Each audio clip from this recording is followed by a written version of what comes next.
Hello guys, welcome back to the channel. So in this video, we're going to go ahead and learn how to add memory to agents in using LangChain. So in the other videos, you've covered more about agents, you've learned about agentic frameworks, you've learned about reflection agents, you've done RAG agentic systems, and so much more to do with agents, right? But one thing that you haven't really covered is basically how do we add memory to this agent, and that's what we're going to be covering in this video. So let's get started. So let's look at the things that we'll be covering. So we'll look at an introduction to what really do we mean by adding memory to an agent.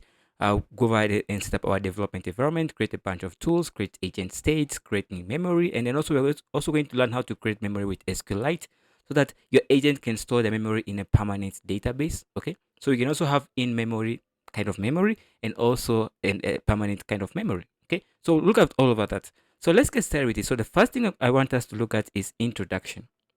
Okay, as I've already said earlier on, in the previous videos on my channel, we have looked at different agent frameworks, how to work with different agents, how to do a lot of stuff with agents, right? But this brings us to the point whereby our agents really don't remember previous conversations. So imagine trying to chat with a human who doesn't remember the last word you said. That conversation will be really boring and tiresome, right? So when we're building an agentic system, adding memory or the ability for your agents to remember something is actually very critical and very important. So in this video, this is exactly what you're going to be covering. You're going to building agents with the ability to remember things, basically with memory capabilities. Okay, so let's get to it. So basically, let me jump into it. So basically, we have agents right here, our agent, and then basically we are connecting memory to our agent so that our agent can remember previous events that happened. In this way, even the conversations are more tailored to your needs or more tailored to whatever you're trying to understand or comprehend, right? Because the agent knows the previous conversation we had with it, so it kind of really understands you. So from there, you can build kind of like have a good conversation with the agent because the agent really knows you because it knows some information about you or whatever you're interested in, right? And not just working with the current information that it has. It also has the previous information. Good. So this can lead to better responses. Actually, it leads to better responses. To be honest with you. So let's go ahead and the first thing to go ahead and do is setting up our Python development environment. So I'm going to go into my terminal. I have my terminal open right here. So I'm going to go on my desktop. I have a folder content and I have tutorials folder. So once I'm in, I'm going to make a folder called memory. Okay, let's call it. Okay, let's say memory underscore to agents. Okay, let's create that. Sorry, this actually need to be dir and not dit. Okay, so my bad. So once I've created that folder, I'm going to change directory into that folder. And once I'm inside of this folder, I'm going to go ahead and we're going to do a couple of things. So the first thing we're going to go ahead and do is to create a project folder, which is what you have done right now. Now we're going to go ahead and create a poetry project. I'm going to use poetry. Again, feel free to use any package manager or environment manager that you feel like. Okay, you can use pib, you can use virtual env, anything that works. I'm just going to be using poetry. So I'm going to say poetry in it, and then once I run that, I'm going to press enter, accept all this, and press enter, then accept all that. So everything is at default. So once we have that done, that's how basically has created for us our environment. So now we're going to go ahead and make okay, in this case you can just skip this step of making a folder. I thought we could make a folder, but it's really not important anyway. So once we have that, let's open up this in our favorite text editor. So I'm going to be using VS Code, Visual Studio Code. So I have VS Code open up right here. And let me just position this in the right place right here. Good. So I have VS Code open up right here. You can use any working with just call this file .env, just like variables inside of it, and simply say have your Tavily API key right here. So you can go on ahead and get these API keys by going to the OpenAI official documentation. I'm going to leave a link to this OpenAI official documentation. I'm going to leave a link to this where you can get these API keys, right? So just go online, search for Tavily API key. It's very, very popular. You get the API key from there. You just ready sign it an API key. Same with OpenAI. Just type OpenAI API key, and then it's very, very common. So you get links to that. Just click on the first links, and you should be fine. So make sure that you have your environment variables in here. Okay. So let me just go ahead and add in my environment variables in here, and I'll be back recording. Okay, we are all good now. Right now, I have my environment variables inside of my env file, so I can open it right now. So let's go ahead and install the dependencies that we are going to need. So I'm going to go ahead and use poetry to install this. So I'm going to say poetry, poetry add. Okay, so poetry add, and I'm going to add python hyphen dot env, which is going to help us read our env file. I'm going to also add LangGraph. We're going to use LangGraph. We're going to use LangChain. We're going to use LangChain hyphen open AI, you're going to use LangChain hyphen community, just like that. Let's say community, that's the right spelling. And once I have that, I can just simply press enter, and that's going to go ahead and install all these dependencies for us.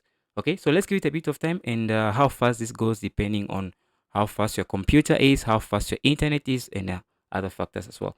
So but those are the main common factors that affect the speed of the installation. So once this is done, while this is what's going on, we can go in here and creating a Jupyter notebook. So I'm going to say lesson underscore 01. Maybe in the future have another lesson. So I'm going to say interactive Python notebook and then press enter. So good. So let's check on our, okay, now we are good right here. We have that already installed. So now once you have this installed, I'm going to go ahead and import, I'm going to import .env just like that. And I'm going to go ahead and load in our environment variables right here. So I'm going to say $, you say load exe just like that. And also I'm also going to say .env. So I have a GitHub Copilot installed, so the scraping is helping me up with this installation. So you can see with the auto completion. So now you can see we need to install the interactive Python kernel, which is going to help us to run Jupyter notebooks from our VS Code. Okay. Okay, so now that is done installing, so I'm going to go ahead and bring in some imports right here. So I'm going to paste in right here, this code right here. So we can actually add some markdowns just to make everything very descriptive. So I'm going to go ahead and simply say this is going to be load environment.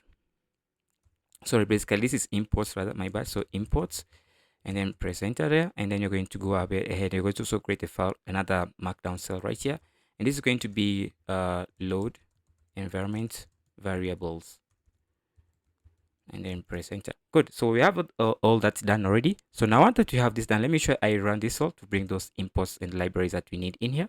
Okay, so once this is loaded, now I'm going to go ahead and we're going to go ahead and create tools, and this tool is going to help us to be able to perform web searches. So we're going to go ahead and create a tool. So this tool, we're going to use Tavili, and that's why I have the Tavili API key instead of environment variable. And this is going to help us to load, basically perform web searches. So we say tool, basically tool is going to be equals to the Tavili search tool. So we say Tavili search results, and then finally we're going to pass in the maximum results, and basically then this is the number of results that we want back after searching something on the internet. So this, don't keep a very huge number in here, because if you keep a very huge number, you can overflow your context window of your model. Okay, so let me just run that. So good. So I've created a tool right there. So once you have that tool created, now I'm going to go ahead and create what we call the agent state. So what is the agent state?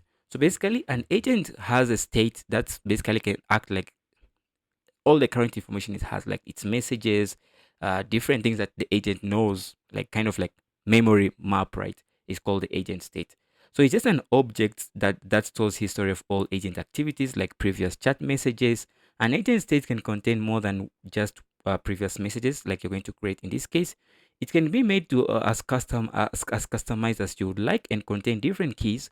And these different keys can store different information. So let me just go ahead and show you how to create a simple agent state. So I'm going to say agent state right here. So we're going to create an agent state. You're going to inherit from the dict. Get the suggestions right there. You're going to inherit from type dict, and in here we're going to have this something called messages. So let me just get rid of all this. We're going to have one key right here called messages, but you can have as many keys as you want. And message is going to be a list of messages right there. So perfect. Okay, so let me just get rid of this right here. Let's get rid of this.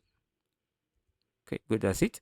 And then in here, we're going to add in an operator. So I'm going to say operator, and it's going to be operator.add. So what this simply is just that whenever we have a new, okay, let me just check this right here. So this is annotated.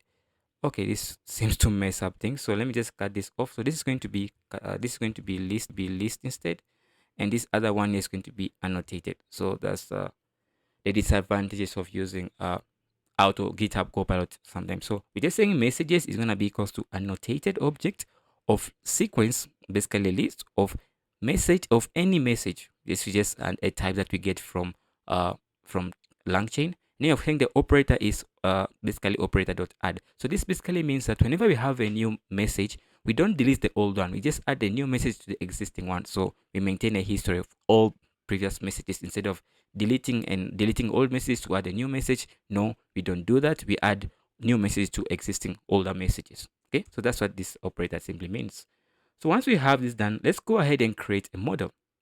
So they're going to use a GPT-4. So we're going to say model, and the model is going to be equals to, you're going to say chat this one, and then you're going to go ahead and specify the model. You're going to use the GPT-4 model. We're going to say basically GPT-4. So you say GPT-4, just like that.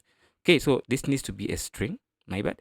Okay, so make sure that the that is actually a string. So let me keep this in either single quotes or double quotes. Okay, so once I have that, I can just run this cell. And once they have that still run, they are good to go. So that's all we need to create a model. So now let's actually test this model to make sure it's working. So test the model out, and we're going to say from langchain.core import, I'm going to go ahead and dot messages. You're going to go ahead and import something. You're going to go ahead and import the human message, right here. So once we have the human message imported, I'm going to say, I'm going to create a variable here called response, and I'm going to go ahead and store in the response from the model. So I'm going to say response is going to be equals to, we're going to go ahead and say model.invoke. You're going to invoke the model, and you're going to go ahead and simply pass in a list of a human message type. So let me just get that. Let me just clear the suggestions right there. Close the suggestion window, and then pass in the human message. The human message is what's the capital city of France? Basically a simple question. And you can go ahead and print the response. We're going to print the string version of this response, just like that. So we can run that and let's see what we get back. So basically, we're just asking the AI what's the capital city of France. So you see, we got the response, but the capital city of France is Paris. So that's absolutely correct. So once we have that, then we can actually print different information from this content, like the token usage and all that. You can print all that information if you want to. But for now, let me just keep over that. Okay. Okay, so now let's go. Now that we've created a tool and we've created a model, we have the basic ingredients for creating an agent. And we talk about in the other videos, talk about the basics of agent job. We talk about agents basically consists of a bunch of tools that help the agent to interact with the external world. Basically, in this case, we're going to create. We have created a tool that helps us the agents to be able to browse things on the internet, which is an external world to the agent. And you also have a model which helps the agents to think, right, to do different things, and basically that involve thinking, and that's the model right there. And now we're going to go ahead and combine the model with the tools to create a basic agent. So I'm going to go ahead and say tools, and this is going to be, it's going to be a list of tools. So going to be a list. You're going to pass in tool right here. Good. So my bad, that's actually tool right there. So once we have the tool, now we're going to go ahead and just say model with underscore tools is going to be equals to model.bind. Actually, model dot, we're going to say bind, sorry, my bad right here. So this is actually modeled bind with tools, and then basically pass into the model. So now our model has a tool. So but what basically this does is that we are letting our model know it has a bunch of tools that you can use. That's what binding means. Okay, now that we have that, now we're going to go ahead and create an agent. So I'm going to say from LangGraph dot we're going to say pre-built. We're going to use a pre-built agent. You're going to go ahead and import create, and we're going to create a React agent. So React stands for reasoning and action, right? Reason and act. We're going to create a reason acting agent. So we're going to say agent underscore executor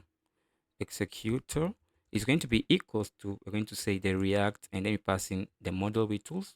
So that's wrong right here. We need to pass in the model right here, and you can also pass in the tools right here. Good. So good. So what this agent executor, this will go ahead and basically creating a binding of the tool with the agents. So we're going to do basically this in the background first, but this is just a manual way of doing it, right? So we can see how it works. That's what this is how, if you want to bind tools on your own, that's how you can bind tools to a model. But basically, this will handle all that for us. We don't have to worry about it. So once we have the agent executor created, so I'm going to go ahead and execute this right here. Good. So once we have that cell run, so let's test our agent. Let's see if the agent can actually use the tool. So I'm going to go ahead and say response. We're going to go equals to, and then run that. Let's actually ask it what is the current weather. So let's ask what's the current weather in France. So it doesn't have access to you know that GPTs don't have access to latest information. So by asking you this question, it will be forced to now get the latest information, which is going to make it browse something on the internet, right? And then get that message for us. So I'm going to go ahead and simply print. We can just go ahead and say response. You're going to go ahead and get the messages from it. So messages, just like that. Okay, so once I have that, I can execute that cell, and we're going to go ahead. It's going to go ahead and okay, we have an error right here. Let's see what error we have. So it got human, blah blah. Let's see what it got right here. So okay, let's see if you made an error. So basically, I need to go up here. So this is going to be response going to be agent executor dot invoke. Okay, so we need to go ahead and pass in actually a dictionary. My bad, right here. So we pass in a dictionary. So we're going to say messages, messages right here, and then you're going to close that off and then pass it has the key as this list of messages that we have. So we need to go ahead and add in another curly brace at the end right here, just to make that a dictionary. Okay, so once that we have, you can also add in the variable content right here if you want to. Okay, so content, and then run that cell. Okay, so now let's run it again. Let's see what we get back this time around. So this time around, we should get back a response, hopefully. Okay, so we haven't made any typos or any errors in there, hopefully. So now this should return to us. This should be forced. You can see it. This should be forced to use the search tool to be able to browse the internet, because LLMs don't have access to the latest information. So we ask it, what's the current weather? You're forcing it to use a tool. You can see the current weather is slightly rain with temperature of 13 degrees Celsius. I'm not in France right now. I'm actually in Nairobi. So I can change this to be Nairobi instead of France. Okay, so that I can actually confirm we're getting an actual Nairobi. So that we get the spelling of Nairobi right. So Nairobi, just like that, and then let me run that cell again. So now I can confirm this if it's actually true or not true. Okay, good. So once that's done, you're going to now go ahead and now move on to creating okay, the current is partially cloudy with a temperature. Yeah, that's actually true. It's a bit cloudy in Nairobi today. Okay, and because I'm here, I can confirm that as well. You can see it uses this tool, and it actually got the data from the weather API.com. Okay, so you can actually click on this and see information there as well. So now that you have done that, now let's go ahead and creating this agent memory, because right now our agents are able to answer the question, but they do not remember anything that we have previously talked about. Okay, so now to be able to solve that issue, you're going to create a memory. Okay, so now let's go ahead and create a memory. In this case, you're going to create an in-memory database. So we're going to create an in-memory database for our agents, for our in-memory memory, right? In-memory, like it's in memory of the computer, but it's a memory of the agent, right? So in-memory memory. I don't know. I hope you get the point, right? So is it from LangGraph, from LangGraph checkpoint right here. I'm going to go ahead .sqlite. You're going to here. I'm going to go ahead .sqlite. You're going to use an SQLite. So I'm going to say .sqlite. You're going to go ahead and import SQLite checkpoint. Perfect. Oh no, this is actually SQLite. Let me get that right. So SQLite, and then SQLite server, just like that. Okay. So once I have that input, I'm going to go ahead and create a memory right here. I'm going to create memory, and it's going to be equals to the SQLite that we just imported. And I'm going to use a memory right here. So this is going to be, I'm going to use an in-memory database. So I'm going to say in-memory. Actually, this is not the right way of doing it. So I'm going to say colon, memory, and then colon, you close colon at the end. So it's going to use, you're forcing it to use an in-memory database at this point. So I'm going to actually say dot from underscore connection string, and we pass in the connection string as colon memory colon, right? That's a string. Okay, good. So I run this, and let's see if we got a memory created. So our memory is now created. So good. So if you want to use an SQLite database, which we'll see later on, you specify the file of the SQLite database that you want to use, the file name of the SQLite database, and it's going to create the SQLite database if it doesn't exist. If it exists, it will just pick it and use it. Good. So once we have that, you're going to go ahead and now add the memory now to our agent. So we're going to go ahead and create a new agent. So agent executor. So previously our agent had only a model and a tool. So we're going to go ahead and create React agent. Now we're going to add to it the memory. So now we're going to, instead of saying check memory, we're going to say checkpoint. It's a checkpoint. You're going to say checkpoint is going to be equals to the memory that we just created above here. So good. So that's basically how you can add a memory to a React agent in LangChain or LangGraph. Okay. So we are now going to have something called config, and this is very important. So let me just type this out, and then I'll explain to you what exactly it does. So I'm going to say this is going to be configuration, and then configuration is going to be a thread. So we're going to say colon. This is going to be, we're going to have something called thread ID. So let me get that right. So this is going to be thread underscore ID, and the thread ID is going to be finally basically anything. So we're just going to let me just use test underscore thread right here. Good. So let me just run this, and then I'll explain to you one important point. So we have configuration, and it's going to be equals to a dictionary which has a key of thread and a value of thread test thread. Okay, good. So once we have that in there, now I'm going to go ahead and now test out this agent. Okay, so I'm going to paste in some information right here and ask the agent some information question, and let's see what it does. So I've just copied and pasted in the information I want to pass to the memory of the agent, because it's gonna be a long of text. I don't want you to watch me test it all out, but you can read it through. I have a friend called John. John has a sister called Helen. Helen likes playing football with Thomas, a friend of John. That's basically it. Now we pass in the configuration right here. So what does the configuration do and what does it mean? So what the configuration does is that you can think of this, because this application are going to be are production ready. You can have multiple users chatting with your system, right? So the thread ID separates different memories. So one user can have one memory which is separate from another memory. So that's basically what to specify here. Basically a memory identifier. Okay, you can think of it like a memory ID. So if you use a different ID right here, then it won't remember the things that were stored in the memory, in the previous memory ID, right? So that's basically it. Well, that's what providing the thread ID is memory ID. And that's why you have to pass in the configuration right here. Okay, the config variable. Okay, so once I have that there, and I'm just going to go ahead and run this. So okay, break this down onto multiple lines so that you guys can see what's going on. So that's basically it. And then I can break this down onto multiple lines as well. So that's basically it. So now let me run this. I have just told it a story about my friend called John. Okay, now we have an error. Checkpoint requires one or more configurable keys. Okay, thread ID. Let's see, configurable. Okay, let me see. I think I may, okay, it's actually configurable, not config. So let's change this right here, configurable. Okay, that's why we're getting that error right there. So it's actually configurable and not configuration. So my bad right there. So once we have that, let me run this one more time and let's see what we get back this time around.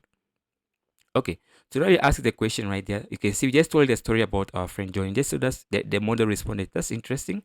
I have more. If you have any questions, you can go about John, Helen, or Thomas. Feel free to share. So now let's go ahead and ask it a question. So I'm just gonna go ahead and copy this right here.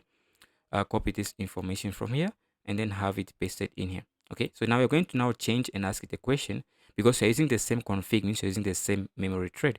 So we're going to ask it, how is John related to Helen? How is John related to say Helen right here? Okay, you can complete that. So how is John related to Helen? We know that John is a brother of Helen. So let's see what it says this time around. Basing on the memory that we provided, it should be able to answer this question. So let's see what it says. Okay, so you can see right here, John is Helen's brother. Perfect. It answered the question correctly. Means that it's making use of the memory. And you can print this out even much better. You can just go ahead and say print. You're going to go ahead and say chunk from there, and you're going to go ahead and get in the agent information. From the agent information, you're going to go ahead and get the messages, and then from there you can go ahead and get the very first, this because it's a list, you get the very first element, you're getting the content part of it, just like that. Okay, so let me run this and let's see what we get back. So you can see John is Helen's brother. Perfect. And we can see all this is being extracted from here. So it's having access of memory and it's remembering everything that we told it previously. Good. So once we have that done, we can now see that our agents are working fine, right? You can ask it that question that you want. I don't want to waste your time, but ask it as much as questions that you want. Good. So now that you have learned how to do this, how do we start a new conversation? So to start a new conversation is actually very, very simple. Let me just change the configuration part of everything. So let me just go ahead and just show you how you would start a new conversation. So to start a new conversation, the first thing you need to do is have this. Actually, the first thing you need to do is have your configurables ready. So now in the configurables, the only thing that you change is the ID, the thread ID, so that the memory is a different memory ID, so that you can have a totally different conversation. So I'm going to go ahead and simply add this right here. Add this right here. and then have this configuration pasted right here. I'm going to call it this configuration, or you can call it 2. So that's the second memory ID, right? So if I ask the question about basically how is John related to Helen, it shouldn't be able to answer me, right? Because it doesn't have access to that memory ID that we specified, because now we change the memory ID. So let me just go in here and then change all these informations right here, right? So if I go in here, remove this and then paste it back here. So how is John related to Helen? I'm not expecting to be able to know this information, right? Because we changed the memory ID, means it's having access to a different memory, a different config. You say, sorry, I'm not sorry, but I can provide information about what you are looking for. You can see it doesn't have that access that information. So you can see it doesn't really know who John and Helen are, right? Because they didn't have access to the memory, because we changed the memory ID, right? So good. So that's basically how you can maintain different memories for different users in your production applications. So I'm sorry, but I can't provide information you're looking for without the context, because we never provided any context. So good. That's absolutely correct. So good. So now we have learned how to add memory. This is now an in-memory database. So if you can't recall this information, what if you want to save this instead of a permanent database, right? So that's how you're going to, let me show how to do that. So we're going to go ahead and simply have the same code as we had previously. You're going to say, there are only a couple of things that you're going to say. There are only a couple of things that you're going to change. Okay, so I'm going to go ahead and simply say memory. And memory, you're going to now not use an in memory. Okay, you're going to use now a permanent memory. You're going to say SQLite. Sorry, let me change that. Okay, so we're going to say SQLite and then say dot SQLite. Sorry, SQLite. SQLite. So SQLite, just like that. Okay, that's basically. So if I now open my sidebar right here, you can see I have no SQLite folder. But if I run this, it's going to go ahead and create for me now an SQLite folder. Good. And that's going to go ahead and use that as the memory storage, and it's going to be a permanent storage of memory. So good. So once we have that done, you're going to go ahead and then repeat everything that you have done so far. So I'm going to go ahead and just bring everything back that you have done so far. So go all the way up here. Okay, so go all the way up here. I'm going to go ahead and get this information, copy that. You're going to go down and then paste it down there. Okay, so go all the way down here, and I'm going to add it right here, paste it right here. Good. And I'm also going to go ahead and get the configurations as well. So which is, let me just scroll all the way up here. I'm going to actually create a new memory ID. So I'm going to go ahead and simply copy this right here. Copy this and then scroll all the way down. I think they should have called this memory ID, but they call it thread ID, I think, because of like, I think they're modeling off of OpenAI, because of OpenAI, they have this thing called threads and other stuff like that. So this is going to be SQLite, just like that. So that's what, once we have this done, I'm going to run this cell. Once I run that cell, I'm going to now ask it this information. Now in this information is going to be stored inside of now our permanent SQLite database. So once this is run, now we can go ahead and ask it a question. You can go ahead and copy the question that we had previously, which is this one right here, and then ask it that question and see what response we get back. So I'm going to copy that and then scroll all the way down here and then have it pasted right here. So paste it right here, and let me run that as well. So how is John related to Helen? So it should be able to answer that question, and now we can print out its response in a much easier to comprehend way. So copy that, and I'm going to go down here and paste it right here. So good. So paste it right here, and then I run that cell. So good. So now as an AI, they don't have access to personal data about individuals. So sometimes OpenAI does this, right? So we just have to ask them at, okay, this is thread 2. Okay, I actually have to now, I misplaced the threads, right? So I didn't specify the right thread right here. So this actually, I need to copy and paste it here. So now it's going to have access to the right memory. So if I ask the question, and let's print this out once this is done. So you can see John is Helen's brother. Now it remembers everything perfectly. Now all our memory right now is being stored inside of our SQLite database. And you can also stream content out if you want to. Okay, you can just stream out content if you want to. But in this case, I'm not going to cover the content streaming part. So what I want to go ahead and do is open up my my database, my SQLite database I currently have, which is this one right here. And I'm going to show you some information from it. Okay, so I'm just going to go ahead and do that right here.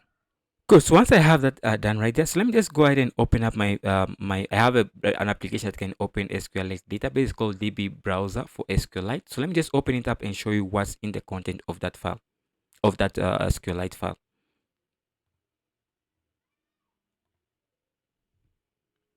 So I have the application open up right here. I'm going to say open database, and I'm going to go in my desktop. It's in my content. It's in my tutorials, and I'm going to open memory to agent. I'm going to select this and then click on open. Once I have this selected, I'm going to go ahead and see if it does anything. It doesn't have any table stored in here.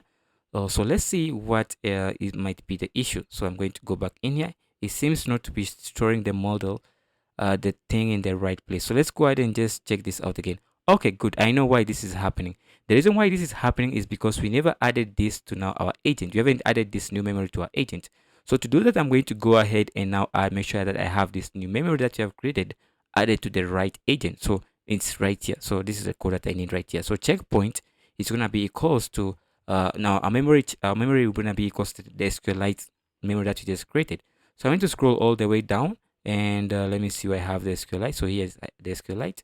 So I'm going to go ahead and simply add it right here. So it was using an in-memory database all along. So now let's run this.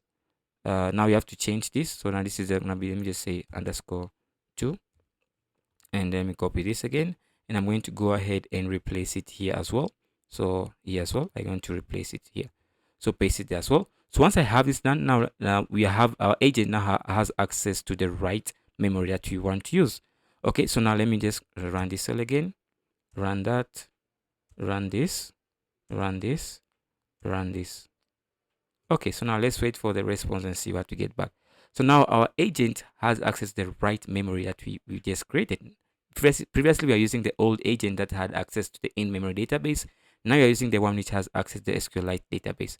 So now this should run, and let's see what response we get back from it. So let's see, it returns to us here, Helen is a brother of John, perfectly. So now if I open up this, I need to see these other files that it has as well. So that shows everything is fine. So let me just go back in here, and let me just refresh this. I don't know if okay, I have to now go ahead and say open again, select this, and let's see open again. So you can see you have the checkpoint right here and browse table, and you can see we in here have information stored. So you can tell this is the first one right here.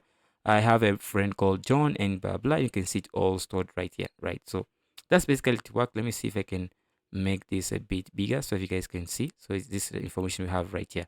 I have a friend called John. John has a sister called Helen. You can see all that information. Sorry, I have to now scroll all the way to this side. And if I open up this, you can see it's now. And you can see this is the that's interesting, which is the first response we get from the bot. And you ask another question, how is John related to Helen? And went ahead and answered us right here, saying that John is Helen's brother. Okay, so you can see all that is working and is being stored permanently in a permanent SQLite database. Yeah, so that's basically how you can work with memory with a permanent SQLite database and an in-memory database, right? So that's basically all for this video. Again, in the next video, what do you guys want to? I just want to know what you guys want to build using this technology that you just learned. Add memory to agents. What do you guys want to build? Let me know in the comment section below any project that you guys want to implement. I'll make a video for that. I promise that. Just let me know in the comment section below. I'll make a video for that. The earlier I get the comments, the earlier the video comes up. Okay. Yeah. So thank you guys for watching so much. Again, if you enjoy these videos and you want to connect with me, you have any project ideas, you have any kind of things that you want to work with, need help assistance with, you can always reach out to me on Medium at Prince Cramper, whereby you can find the article version of this video as well on Medium. You can also follow me on YouTube at Code with Prince, where you're actually watching this video, hopefully. And then you can follow me on X, or aka Twitter. You can follow me at Prince_Cramper. Okay, so I don't do much on Twitter. Again, I always say this in my videos. I don't do much on Twitter. I just post links to these videos, Medium posts, and a bunch of articles. Okay, so if you have anything that you really want to chat with me, you can more find me either on X. You can message me, but mostly I will encourage you to use LinkedIn. You can find me also on LinkedIn at Prince Cramper. I am much more easier to respond to your messages much faster on LinkedIn compared to email or on X, right? So let me know, hit me up on LinkedIn if you have any project, if you have any suggestions, need help with anything, you want us to discuss some new technology, you want me to make videos on anything, projects, suggestions, hit me up. let us interact and have a good time, right? So guys, thank you guys so much for watching, and see you in the next video. Keep safe.